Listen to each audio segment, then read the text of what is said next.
As you can see, out here in the chicken yard today, and I want to talk about something that's pretty exciting for me, which is black soldier fly larva as a chicken feed. And you know how I am, I'll probably talk about other stuff in this video. I might use it as an excuse to ramble broadly about alternative chicken feeds, things you can feed them other than grains.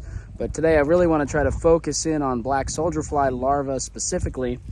Black soldier fly larva as a feed option is something that it's a pretty common idea out there in the chicken world, in the agriculture world. Some of you maybe have heard of it, some of you maybe not. The basic idea is that chickens are evolutionarily adapted to eating a rather large percentage of their diet as grubs, bugs, insects, worms, spiders, these sorts of organisms.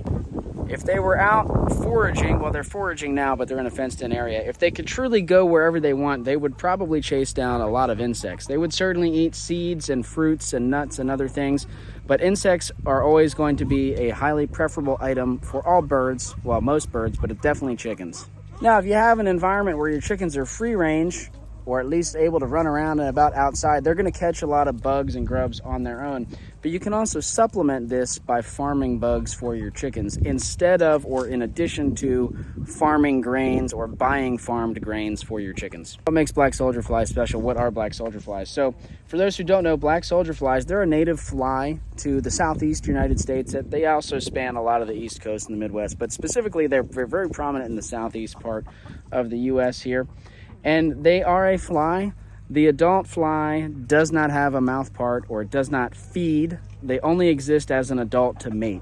So they don't bother people. They're not going to go after food sources. They're not going to grow on your food. Or what I should say specifically is they're not, if you are out having a picnic, you're not going to have black soldier flies buzzing around trying to get at your food. They are not capable of biting you or bothering you in any way as an adult fly. A little windy out here today. You can see the chickens eating on some food waste here behind me.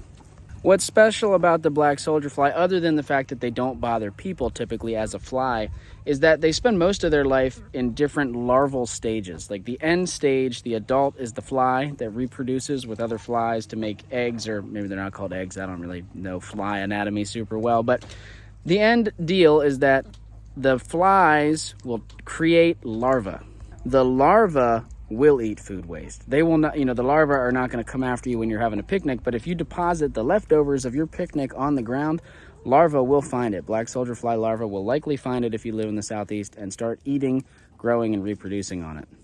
And the black soldier fly larvae specifically, they're a powerhouse.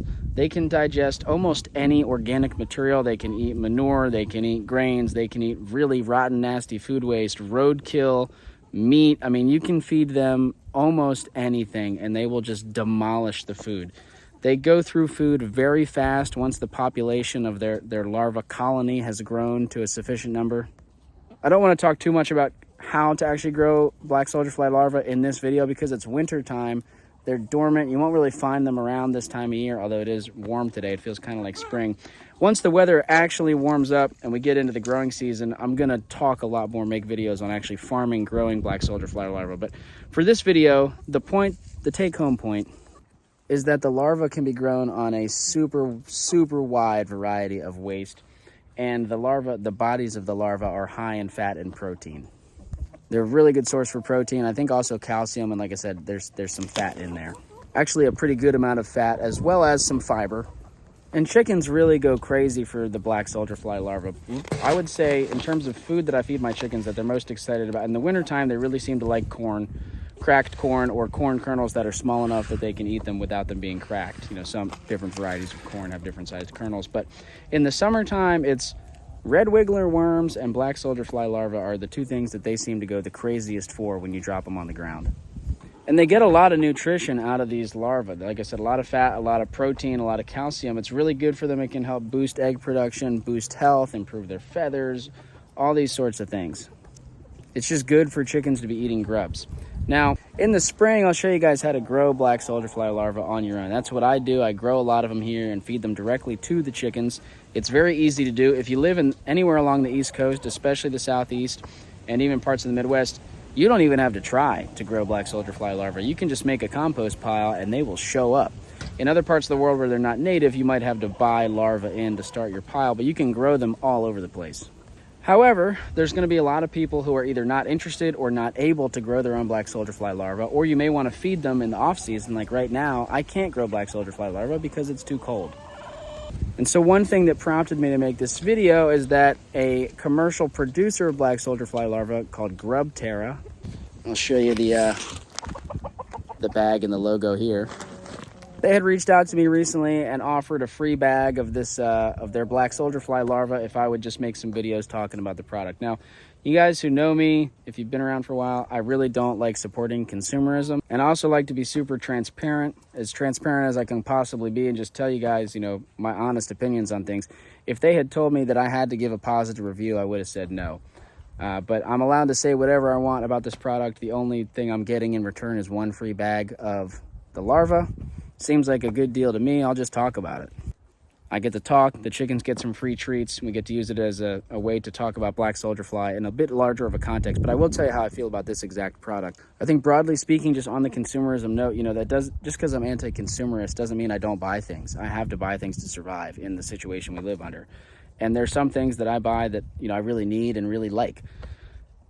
Having all these chickens, in order to have them, I have to buy right now commercial feed. I don't have another option. This is, again, not to say that there aren't other ways to raise chickens without grains. It can be done, but I'm not at that point yet. And I go to the store and I buy grain. Now, most of the time I'm buying locally grown and milled grain. Some stuff is coming from far away, but a lot of the grains are milled and grown here locally. But inevitably, some of it's coming from the corn and soy deserts out in the Midwest. And even the corn that is grown locally, it's grown at a commercial scale where a lot of it probably is sprayed. You know, I'm not, at this point, really able to afford buying organic feed for the chickens. And even the conventional organic, we all know it's not amazing regenerative ag practices that a lot of these farms are using. There's still a big ecological cost or consequence of growing grains to feed animals like these chickens. And so I guess what I'm trying to get at is that we have a absolutely absurd amount of waste as a society. The amount of roadkill, food waste, anything like all these organic, once recently living waste items that go to the landfill could instead be going to feeding black soldier fly larvae, which could be fed to chickens. Hey y'all, my audio got kind of messed up here, but what I wanted to say is that I got sent a 1-pound bag of these black soldier fly larvae for free, but you can get a 5-pound bag for just over $40 using my 10% off discount code. You save more if you buy a bigger bag, but 5 pounds will go pretty far. It's a really high value treat for your chickens, and it helps support my work.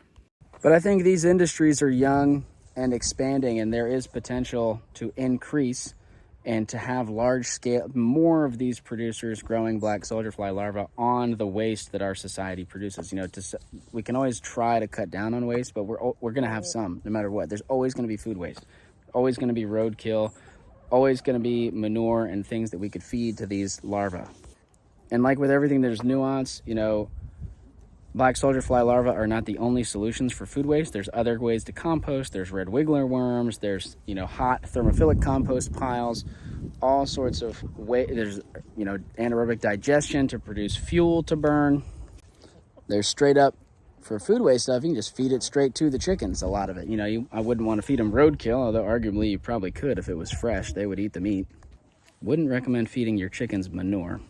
But anyway, all this to say, I think that the grub farming industry as a whole is something I would like to support. I would like to see that sector grow. I think it's a really smart solution to some of these problems that we face. And I think it's a benefit to our ecology, to our animals that we're going to have. And it's one part of the solution, which again, you know, I love talking about the nuance. There's many parts to the solution. I think overall, we as a human population, we probably need to have a lot less animals. We need to eat less meat.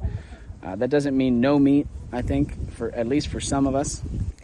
But with the current agricultural practices available to us, the current planet we have, the current population we have, you know, I think less meat is going to have to be part of the equation for a lot of people. We'll see. I don't know. It's a big topic, and that's not exactly what I'm here to talk about today. But basically, just I hope I don't alienate you. I hope that whether you're someone who eats meat or doesn't eat meat or only eats some meat, you know, I hope you're not feeling super alienated. I think there is a balanced equilibrium we can hit where everybody is happy with what they're eating. But I guess the main thing I was trying to say is, you know, even if we eat less meat, we're always going to have animals to some extent as a culture. I don't think we're ever going to get to a point where there's no animals, no animal agriculture at all. There's always going to be some amount. And if there's always going to be some amount, and we've already established there's always going to be food waste and other waste products, why not grow grubs at a large scale and feed them to chickens? The other thing too that I would say is it doesn't have to be large scale. I grow a lot of black soldier fly larvae in the summer just on food waste that I can find, source here locally, things that come out of my garden and farm. Like I said, manure, roadkill, you can feed them anything. I'm probably sounding like a broken record at this point with how many times I've mentioned that black soldier flies can eat almost anything. It's just really exciting seeing all the different things that they can turn into bug meat. It's mind-boggling. And then it's really fun to watch the chickens go and eat them, and then you eat the eggs, you eat the meat, and you know that you're getting that nutrition. You're eating bugs just in a different form, the same way that I'm gonna eat this food waste just in a different form. And the chickens are happy. But yeah, it could be large scale, it could be small scale, it could be medium scale. I think really diversification is gonna be key moving into the future. And so if we're gonna have this large population, we're still gonna need some large scale stuff. And so building out capacity to have large scale grub farming, I think could make a lot of sense. At the same time, I think we also need people at the backyard, the small farm, the community scale, the cooperative scale, doing things like bug farming and composting. So for folks who may want to start transitioning their chickens away from corn or just give them extra treats, I think supporting a company like Grub Terra is a net positive. I think it's a good thing to do. I think your chickens will certainly appreciate the food if you can afford it. I'm gonna figure out exactly how, but I am gonna have a link in the description of this video where you can get a certain amount, I believe 10% or so off if you use a discount code. Also, I get a little kickback every time somebody purchases these grubs with the code. So it does help support the channel. It helps support the industry. And like I said, if you are interested in growing your own grubs or promoting more small scale local infrastructure for this stuff, reach out. Let's keep talking, and I'll have a lot more content coming out about this stuff when it gets warm. This video is probably getting long. I do have to get to the post office before they close. So I think I'll wrap it up there. If I come up with any last minute thoughts, I'll put them in after this before I leave the chicken coop. But I'm going to start wrapping up all my work up here and gather the things I got to take back down with me. And yeah, let me know how this lands for y'all. What are your thoughts on grubs? What are your thoughts? Have you used Grub Terra before? Have you grown your own black soldier fly larva? How do you feel about this type of video? I love hearing from you guys, and I hope you're doing well. I hope your chickens are happy if you've got them. I probably missed it. Some of the roosters were like running around here. They're so funny when they run, the young roosters, the Delaware chickens. Anyway, I'll catch you guys in the next one. Thanks for tuning in. See ya. I guess I should also mention that black soldier fly larvae are great for fish, reptiles, other birds. I've even heard some folks feed them to pigs. They're very versatile.